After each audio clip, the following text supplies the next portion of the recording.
Okay, good afternoon students. तो यहाँ हम लोग देख रहे हैं मध्यकालीन कविता का। तो हाँ, पहली जो आपकी कविता या दोहे है वह है कबीर दास जी के दोहे। तो कबीर दास जी के दोहों में से कल हमने देखा गया कि कबीर दास जी का जीवन परिचय, उसी प्रकार उन्होंने जो वहाँ दोहे लिखे गए, उन दोहों का संग्रह किसने किया, उनके शिष्य कौन थे और उनके गुरु के बारे में देखा गया। तो गुरु महिमा का वर्णन करते हुए, गुरु की महिमा के बारे में बताते हुए उन्होंने दो दोहों को यहाँ पर आपके लिए कक्षा 11वीं के लिए दिए। उनके जो दो दोहे हैं बहुत ही महत्वपूर्ण हैं। तो उनमें से पहला दोहा जो हमने कल देखा गया कि कल वहां पर किस तरीके से वह गुरु पर बलिहारी जाते हैं, गुरु के बिना वहां पर कोई कार्य, क्योंकि उनके जो मन में दुविधा थी, मन में जो आशंकाएं थी, वो सारे आशंकाएं जो मन का पाप वहां मन के लिए बेचैन वहां पर उनके लिए करती थी, वो सारे के सारे बेचैनी मन की आशंका जो है, गुरु जो है उनके रामानंद जी मिलने के कारण वो सारे आशंकाएं, वो दुविधाएं सारी मिट जाती है। ऐसे वहां पर उन्हें पहले दोहों में बताया गया। अब यहाँ गुरु के ही बारे में बताते हुए उनका दूसरा जो दोहा है कबीर दास जी का, तो दूसरे दोहों में गुरु गोविंद दो खड़े काके लाग उपाय, गुरु गोविंद दो खड़े काके लाग उपाय, बलिहारी गुरु आपने जिन गोविंद दियो बताए। तो यह दूसरा जो दोहा है, तो यह गुरु का अपरंपार महिमा के बारे में बताते हुए यह दोहा जो है कबीर दास जी ने गुरु के महत्व के बारे में, गुरु के जो कार्य वहां पर करते हैं, तो इसके बारे में बताया गया है। थोड़ा सा शब्दांश यह हम लोग देखते हैं। तो गुरु यानी, तो हमारे जो गुरु होते हैं वह गोविंद यानी भगवान, गोविंद यानी कौन, भगवान। दो यानी दोनों, दो यानी दोनों, खड़े यानी खड़े रहना, काके यानी किसके, काके यानी किसके, लागू पाए, पाए यानी पैर। हम लोग जब पैर पड़ते तो इसे वहां पर कहते। तो बलिहारी, बलि यानी न्योछावर होना, कुर्बान होना, न्योछावर होना या कुर्बान होना से कहा जाता है। गुरु आपने, आपके ऊपर, गुरु के ऊपर वहां पर कह रहा है जिन गोविंद दियो बताए, गोविंद के बारे में या उसे प्राप्त करने का जो रास्ता होता है जो आपने बताया है, इसलिए यहाँ पर वह कबीर दास जी यह कहना चाहते हैं, या इस दोहों में कबीर दास जी कहते हैं कि गुरु की महिमा के बारे में बताते रहे हैं। तो गुरु की महिमा अपरंपार है।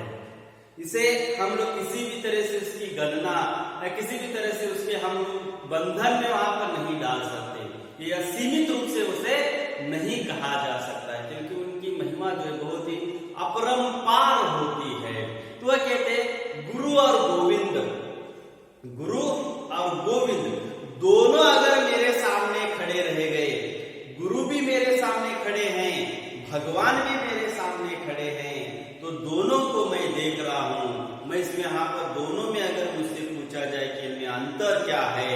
इनमें अंतर ही नहीं है, दोनों समान हैं। तो भगवान, जैसे हम लोग वहां पर कहते हैं सृष्टि का निर्माण करता जो चाहे वहां पर करता है, तो भगवान है, भगवान एक ओर खड़े हैं, दूसरी ओर वहां पर गुरु खड़े हैं। तो इन दोनों में कोई अंतर वहां पर नहीं है। लेकिन अगर गुरु और गोविंद दोनों एक साथ खड़े होते तो सबसे पहले गुरु को ही प्रणाम करना है, क्योंकि उन्होंने ही भगवान को देखने का मार्ग सुझाया होता है। अब यहाँ भगवान को तो किसी ने वहां पर देखते नहीं है, जब चाह पर भगवान ने वहां पर नहीं था कि मुझे भगवान मिलते, मुझसे बातें करते या करते, तो कोई वह नहीं कह सकता। तो भगवान को अगर प्राप्त करना है, जो भक्ति मार्ग आध्यात्मिक रूप से अगर कोई कार्य वहां पर करता है, मन को शांत, मन को प्रसन्नचित रहने के लिए कोई वहां पर आवश्यक बातों को करता है, तो वह है लोगों को तो उस भगवान के प्राप्त, आमतौर पर मन को शांति चाहिए तो मोक्ष वहां पर चाहिए होता है, मन को शांति वहां पर मिलनी होती है। तो अनेक सारे ऐसे साधन जो है हम लोग करते हैं, लेकिन मन कैसे समाधानी हो सकता है, मन कैसे शांत रह सकता है, प्रसन्न रह सकता है, इसके बारे में अगर बताए तो वह गुरु होते हैं। तो गुरु के बताए रास्ते पर हम लोग चलेंगे तो हमारा भविष्य, हमारा जीवन बहुत ही सुखकारक, आनंदकारी होते हुए देखने के लिए मिल जाता है। तो यहाँ पर दोनों में कोई अंतर नहीं, भगवान और गुरु में तो कोई अंतर नहीं है, लेकिन अगर किसी एक के पैर अगर पढ़ने के लिए कह दिया गया, एक आशीर्वाद अगर लेने के लिए सुझाया जाए तो हाँ, कबीरदास जी यह कहते हैं भगवान भी खड़े हैं, गुरु भी खड़े हैं, तो सबसे पहले हमें गुरु के पैर पकड़ने चाहिए, क्योंकि गुरु ही एकमात्र ऐसे व्यक्ति है, गुरु ही एकमात्र ऐसे साधन है जो हमें भगवान तक, गोविंद तक जाने का रास्ता जो है वह बता देते हैं कि कैसे हमें गोविंद को प्राप्त करना है, कैसे हमें गोविंद से प्राप्त, जो आत्मा का परमात्मा का मिलन किस तरीके से करना है, इसके बारे में वह बताते हैं। तो यहाँ वे हमारे जीवन के मार्गदर्शक होते हैं, वही हमारे जीवन के भगवान को दर्शन कराने की मदद वहां पर करते हैं। तो इस तरह उनके मार्गदर्शन से ही भगवान के दर्शन हो गए, क्योंकि मैं उन पर बलिहारी नौछावर होना चाहता हूँ, मैं उनके ऊपर कुर्बान होना चाहता हूँ, गुरु के ऊपर। यह गुरु के महिमा के बारे में वर्णन बताते हुए उन्होंने बताया। तो इसके तात्पर्य हमें देखने के लिए मिल जाता है। तो आज की घड़ी हो या हजारों साल पहले हो, जब वहां पर महाभारत जब हो गया था, तो महाभारत में पांडव और कौरवों को शिक्षा देने के लिए हमें देखने मिल जाता है कि वह द्रोणाचार्य को नियुक्त किया। तो उस समय की स्थिति ऐसी थी कि जो राजकुमार होते हैं, यानी राजा के और महाराजा के पुत्र जो होते राजकुमार, उन्हीं को ही शिक्षा देने का कार्य, विद्याओं का देने, कलाओं का देने का कार्य जो गुरु करते थे। उनमें से एक सबसे श्रेष्ठ गुरु कहा जाता है वह द्रोणाचार्य था। तो उनसे एक बालक, गरीब जिसका कोई वहां पर राज घराने से कोई भी संबंध नहीं है, ऐसे बालक उनको जब मिलने के लिए चले जाते तब उन्होंने बताते कि मैंने वचन वहां पर लिया है कि मैं सिर्फ और सिर्फ राजकुमारों को ही सिखाऊंगा, दूसरों को नहीं। तो वह लड़का जो है चुप वहां पर नहीं बैठता है, तो वह अपनी कोशिश से अपनी जंगल में जहां पर वह कुटिया में रहता था वहां आकर वह रहने लगा, और रहकर उसने अपने गुरु यानी द्रोणाचार्य का उन्होंने पुतला वहां पर बनाया, और पुतला बनाकर वह उनके सामने ही विद्याओं का यानी धनुष्य विद्याओं का सीखना शुरू कर दिया गया। तो प्रैक्टिस वहां पर करते चले गए, कई दिन बीत गए, कई साल वहां पर बीत गए। आखिरकार जब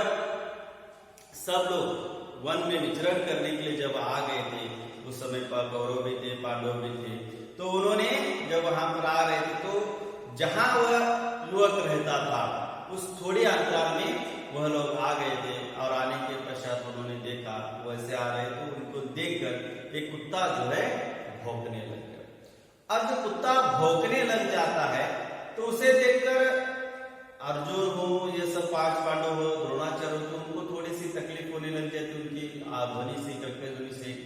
तब कुछ देर वहां पर वह वैसे चलते आते हैं, थोड़ी अंतराल होने के बाद जब वह देखते हैं तो कुत्ते की भौंकने की आवाज जो है बंद हो जाती है। तो बंद हो गई तो यह देखते हैं, तो वह कुत्ते को देखकर उनको आश्चर्य हो जाता है। तो आश्चर्य हो जाने का कारण यह था क्योंकि उन्होंने बाण ऐसे छोड़े थे कि उसे किसी तरीके से तकलीफ हानि वहां पर नहीं हो गई थी, लेकिन उसके कुत्ते के मुंह की जो आवाज निकल रही थी भौंकने की, वह क्या हो गई थी, बंद हो गई। तो यह देखकर इतने श्रेष्ठ धनुर्धारी कौन है, जिसने कुत्ते को वहां कुछ न करते लेकिन उसकी आवाज उसने बंद कर दी गई, यह कौन है? यह देखने के लिए जब सब लोग चले जाते हैं उस कुटिया में, तो वहां वह युवक वह दिखाई देता है, वह है एकलव्य। तो एकलव्य ने वहां पर उस कुत्ते की भौंकने की आवाज को बंद कर दिया था। तो उसने बताया कि तुमने यह कहा कहां से सीखी, बताया तो मैं आपसे ही मैंने सीखी है, तो आप वहां पर पुतला दिखाई देता है। तो ये देखते, तो गुरु के मन में यहाँ पर बात आ जाती है। तो गुरु जो मन यहाँ पर करता है कि किसी किसी पे एक को श्रेष्ठ वहां पर बनाना है, अच्छा वहां पर करना है, तो उन्होंने गुरु दक्षिणा के रूप में, एकलव्य चाहता तो वह नहीं दे सकता था, लेकिन उसने अपना अंगूठा जो है दे दिया गया। तो गुरु के सामने, चाहे वो अच्छी बात हो बुरी बात हो, हम लोग क्या करते हैं, अपने आप को समर्पित भाव से वहां पर कार्य करते देखने के लिए मिल जाते हैं। तो चाहे वहां पर वह कितने ही हमें कष्ट झेलने पड़े, कितने कार्य करने के, तो वह भगवान को प्राप्त करने के लिए, अब भगवान किस तरीके से हमें मिल जाते हैं, भगवान का रास्ता कैसा है, मार्गदर्शक कैसे, तो गुरु ही ऐसे वहां पर होते, जैसे गौतम बुद्ध जी हो, अनेक सारे ऐसे बड़े महान व्यक्ति जो है, उन्होंने भगवान को, मन के शांति को वहां पर रखने के लिए अनेक बातों को वहां पर बताया गया है, किस तरीके से हमें जीवन में जीना चाहिए। इस कारण अगर मेरे सामने, यानी कबीरदास जी कहते हैं कि उनके सामने अगर दोनों अगर खड़े रह गए, चाहे वह भगवान और गुरु दोनों में से अगर समानता नहीं है, दोनों में यहाँ पर समान है, तो उनमें से अगर किसी के पैर मुझे छूना है, तो मैं किसके छूऊंगा, तो वह है गुरु के ही, क्योंकि वह है हमारे भगवान को प्राप्त करने के लिए मार्गदर्शक होते। तो गुरु महिमा का वर्णन बताते, और एक वहां पर दुआ है, वह है सब धरती कागज करूं, सब धरती कागज करूं, लेखनी सब वन राय, लेखनी सब वन राय, सात समुद्र की मसी करूं, सात समुद्र की मसी करूं, गुरु गुण लिखा न जाए, गुरु गुण लिखा न जाए। देखिए धरती को वहां पर कागज करने के लिए कहते हैं, कबीरदास जी के लिए धरती को, पूरे विश्व पृथ्वी को, धरती को मैं कागज करूंगा, वनरा यानी पेड़ों को वहां पर लिखने के लिए, जिसे वहां पर लेखनी वहां पर कर दूंगा, और जो सात समुद्र है, उस सात समुद्र का पानी जो है मैं उसे मसी के रूप, इंक के रूप में लिखने के लिए वहां पर ले लूंगा, तो भी गुरु का गुण जो है लिखा न जाए, गुरु के गुणों को लिखा नहीं जा सकता। यह कबीरदास जी गुरु के महिमा का वर्णन बताते हुए दूसरा दोहा जो उन्होंने बताया गया है। तो यहाँ पर गुरु महिमा का वर्णन का दोहा समाप्त होता है। अब यहाँ पर दूसरे दोहे जो है वो हम लोग देखते हैं। तो यहाँ पर तीसरा दोहा जो है हम देख सकते हैं, यह है माटी कहे कुम्हार से तू क्या रोंदे मोए, एक दिन ऐसे होए हो मैं रोंदूंगी तोय। तो यहाँ पर देखते हैं कि माटी यानी मिट्टी, माटी यानी क्या, मिट्टी, जिसे वहां पर हम लोग कहते, तो मिट्टी कहे कुम्हार, कुम्हार यानी कुम्हार, जो मिट्टी के बर्तनों को बनाता है, मिट्टी के बर्तन या मिट्टी के जो चीजें वस्तुएं होती है उनको जो बनाता है उनको कहा जाता है कुम्हार, कुम्हार जिसे हम लोग कहते हैं। तो क्या रोंदे, रोंदना, रोंदे यानी रोंदना या कुचलना, जिसे वहां पर कहते हैं। मोय यानी मुझे, मोय यानी मुझे, एक दिन, एक यानी एक दिन ऐसो, ऐसो यानी ऐसा, होएगा यानी आएगा, कि मैं रोंदूंगी तो यानी तुझे। तो यहाँ पर इस बात के लिए वहां पर कबीरदास जी जो शरीर की नश्वरता जो होती है, तो शरीर के बारे में यहाँ पर वो बताते, शरीर क्या है, नश्वर है, आत्मा अमर है। इसे वहां पर यह एक बात है, वह कह रहे हैं यह संसार क्षण भंगुर है, क्षण भंगुर, क्योंकि यहाँ जब तक हम लोग जीवित है तब तक वहां पर हम लोग अपने का जीवन को बिता सकते हैं। एक बार हमारी मृत्यु हो गई तो हम लोग समाप्त वहां पर हो सकते हैं, क्योंकि शरीर है, तो शरीर को वहां पर क्या किया जा सकता है, हमें बताया वहां पर दूसरे। इसे भूलकर आदमी नश्वर संसार पर गर्व कर रहा है, तो वह मैंने इतनी संपत्ति कमाई है, मैंने इतने से कमाए, मुझे इतनी ताकत है, मैं इतना वहां पर होशियार, ये अनेक सारी बातों को मैं जो उसमें आ गया है, तो वह कैसे, वो सोच रहा है कि मैंने इतना सब कमाया किया गया, लेकिन उसे यह पता नहीं कि उसका टाइम अगर आ गया, उसे अगर यहाँ पर कहेंगे कि जीवन ही क्या है, संसारिक क्षण भंगुर रहे, थोड़े थोड़े ही दिनों के वहां पर है, तो एक दिन उसका अगर समाप्त हो गया, मृत्यु अगर आ गई तो उसका संपूर्ण जो जितना वहां पर कमाया है उसमें से जो कुछ अच्छा है उतना ही वहां पर लोग ले लेंगे, इसके अलावा नहीं। तो नश्वर संसार पर गर्व कर रहा है जो मनुष्य होता है। शरीर की नश्वरता के बारे में कबीर दास जी ने कहते हैं, मिट्टी और कुम्हार का उदाहरण यहाँ पर देते हैं। मिट्टी और कुम्हार का उदाहरण, तो यह कहते हैं जब कुम्हार जो है एक घड़े को बनाना है या बर्तन को, पतीले को बनाना है, तो कुम्हार क्या करता है कि कहीं से मिट्टी को क्या करता है, खोद कर वह निकाल कर ले आ जाता है, और खोद कर निकाल कर आकर उसे पानी डालता है, उसे उसके ऊपर जिस तरीके से पैरों को कुचलने का कार्य, क्योंकि तो वह घड़ा बनाने के लिए मिट्टी क्या होनी चाहिए, तैयार होनी चाहिए। तब वहां पर कहते हैं माटी कहे कुम्हार से, यानी मिट्टी कुम्हार से कह रही है कि तू क्या रोंदे, तू क्या मुझे रोंदेगा। तो यहाँ पर माटी कुम्हार से कहती है कि तू क्या रोंदेगा मोए, एक दिन ऐसा होएगा मैं रोन दूंगी तो यहाँ पर एक कुम्हार का उदाहरण देकर स्पष्ट किया है कि मिट्टी कुम्हार से कहती है कि आज तेरा वक्त है,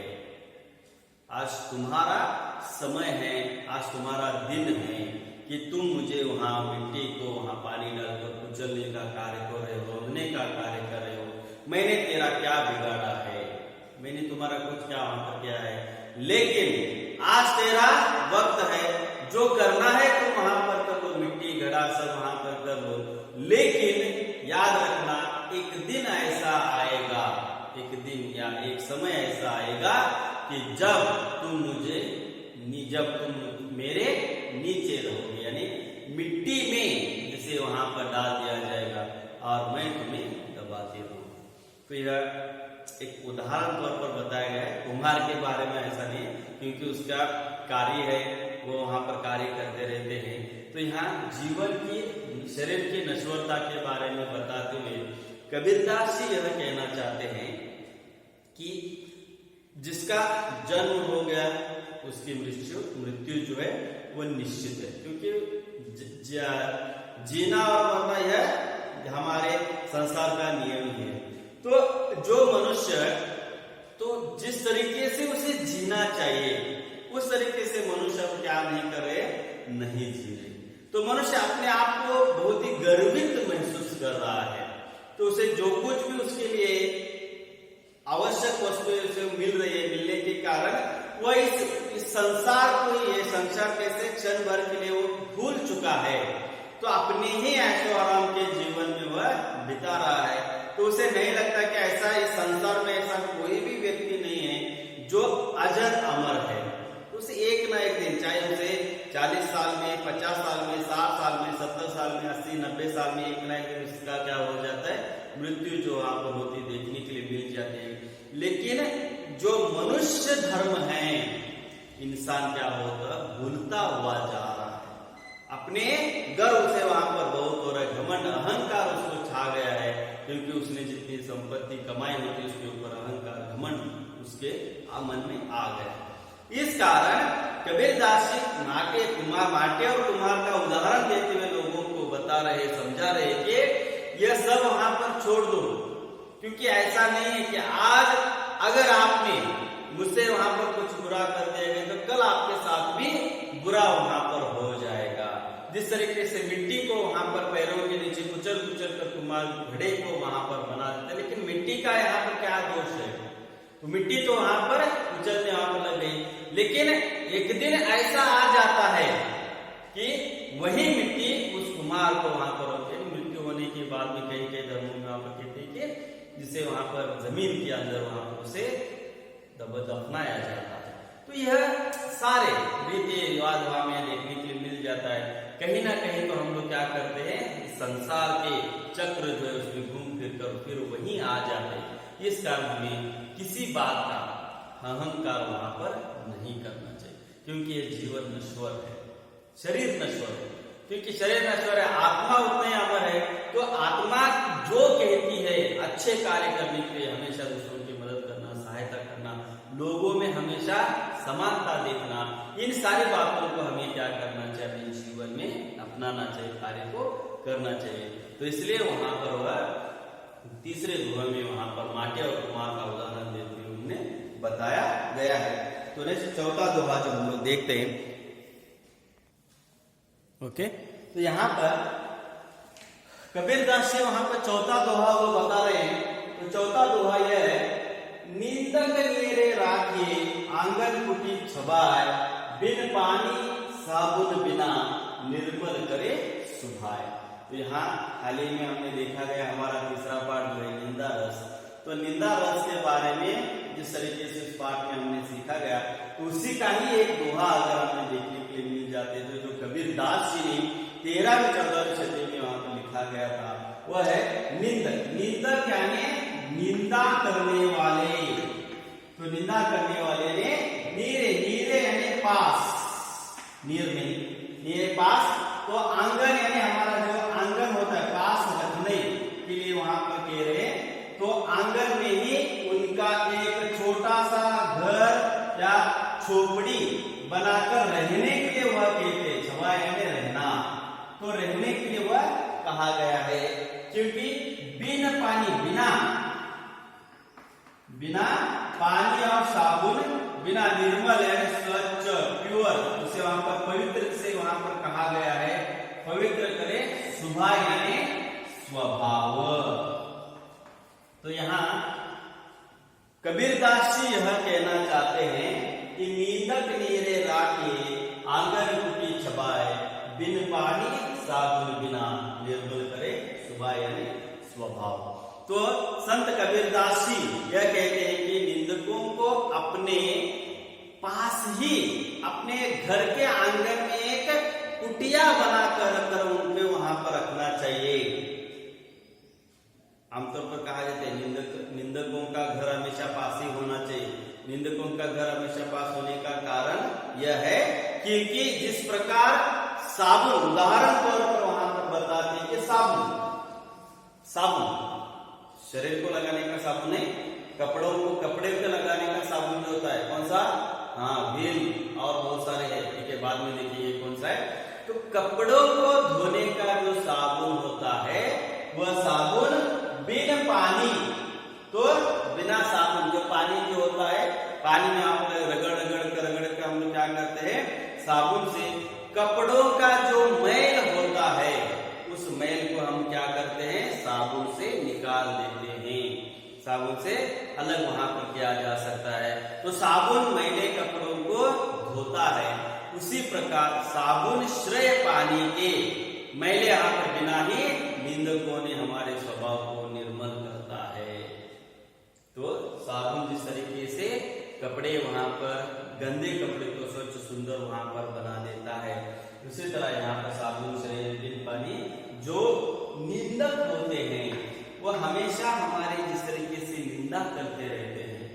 हमेशा हमारे दोषों को निकालते रहते हैं, उससे क्या हो जाता है कि अगर हमें उस बातों को सुनकर पॉजिटिवली अगर ले लिया गया तो हमारा मन जो होता है पवित्र बन जाता है, हमारा स्वभाव बदल जाता है, क्योंकि हम उससे जो हमें सीखना चाहिए वह हमें क्या करते हैं, अपने जीवन में अच्छी बातों को वहां पर सीखते हुए चले जाते हैं। इस कारण निंदकों को अपने पास ही रखने के लिए कबीरदास जी वह कहते हैं, तो निर्मल करता है, उन्हें आंगन में ही आश्रय देना चाहिए, क्योंकि निंदा करने वाले से दूर नहीं भागना है, क्योंकि उनसे नफरत नहीं करनी है, क्योंकि वहां पर निंदा से ही सुधरने का मौका हमें मिल जाता है। क्योंकि लोग कहते वह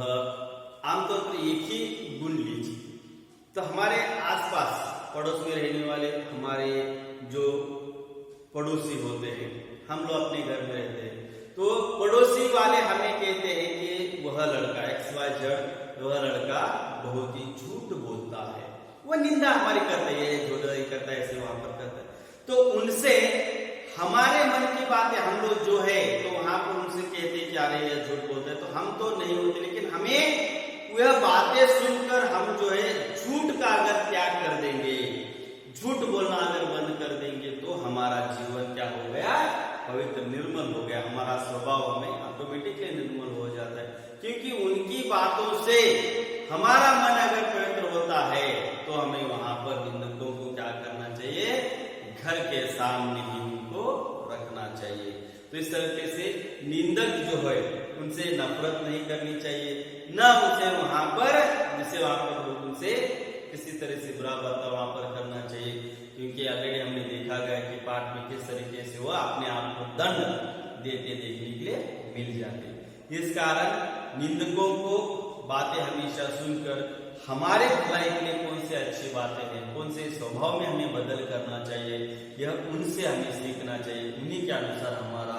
मन, हमारे आत्मा को वहां पर पवित्र निर्मल करते वहां पर रहना चाहिए। तो इसमें वहां पर जिस तरीके से साबुन से कपड़े वहां पर मैले कपड़ों को वहां पर स्वच्छ बनाया जाता है, उसी तरीके से निंदकों को पास रखने के कारण हमारा मन पवित्र और निर्मल वहां पर हो जाता है, हमारी बुरी आदतें जो है छूट जाती है। यही कबीरदास जी वहां पर निंदक राखिए तो नहीं राखिए कहने के लिए वह कहते हैं, क्योंकि उनसे हमारा मन पवित्र और जो आप निर्मल होता है, यह उन्हें बताया गया। अब वहां पर 4 दोहे वहां पर हो जाते हैं, इसके आगे के दोहे जो है हम लोग कल देखेंगे, नेक्स्ट वहां पर वीडियो में देखा जाएगा। तब तक के लिए इजाजत दीजिए, धन्यवाद।